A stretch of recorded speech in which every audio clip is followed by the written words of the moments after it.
Hi everyone, if you're new here, I'm Alan with Earthglow Inc. and this channel is all about sharing the joy of candle making.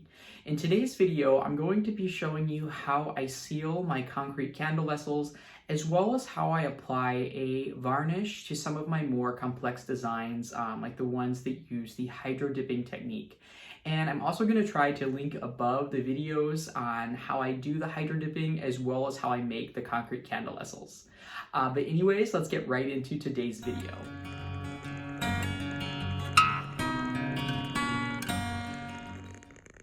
So the first thing that I'm going to do here is just have on my gloves, and I'm just going to take this preserver slash sealer from Earth Safe Finishes, and this is a really nice product. It's the only product I've found on the market that is no VOCs as well as non-toxic. It's also water-based and does not contain any heavy metals, and it's made in the USA.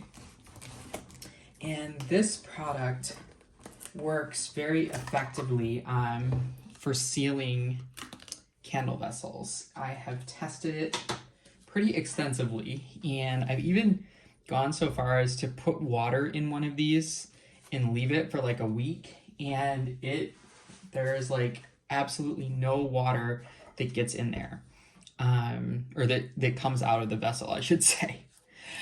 So what I do is I typically just do a very thin coat and kind of work around my way around the vessel. And usually the first coat I just do in one direction. And then what you're gonna do is wait 30 minutes and then apply a second coat as well. So just kind of getting all the surfaces covered.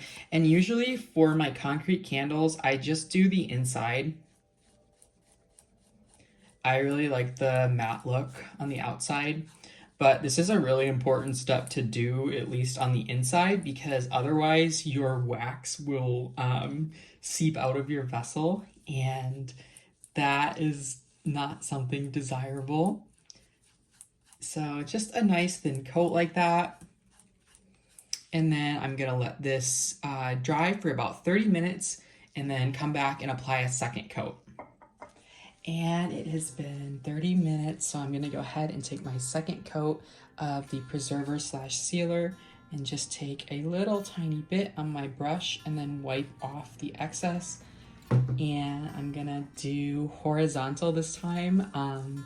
You don't need to alternate directions, but I do tend to do that myself for whatever reason when I do my second coat. And just a nice thin layer. And then what I'll do is wait 24 hours before I make any candle in this vessel. And then if you ever see any kind of spots there where you can see that milky color, you can just kind of spread it out a little bit more so that it disperses evenly. Just a little spot there. And that is all there is to it. And while that one's drying, I'm gonna show you how I do the exterior of one of these that has the hydro dipping technique. And for these ones, I do go ahead and apply a varnish to the outside because you kind of want to seal that design in.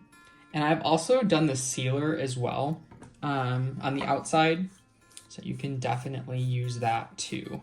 The varnish is just, I guess it's like a little bit thinner. You could probably just do both, the seal and the varnish. But I just like that nice matte look to these. This design already has some reflectiveness to it as well from the paint, because I use like a gold leaf paint for this one. So just working my way all the way around there, and I'm using just vertical strokes for the first coat. And then I'm gonna grab a piece of paper towel and just kind of set this one down and then just work my way around the very top portion. Now, I already sealed the inside of this one with the preserver slash seal. So what I'm doing is essentially just applying a varnish to the outside to kind of keep that design in place.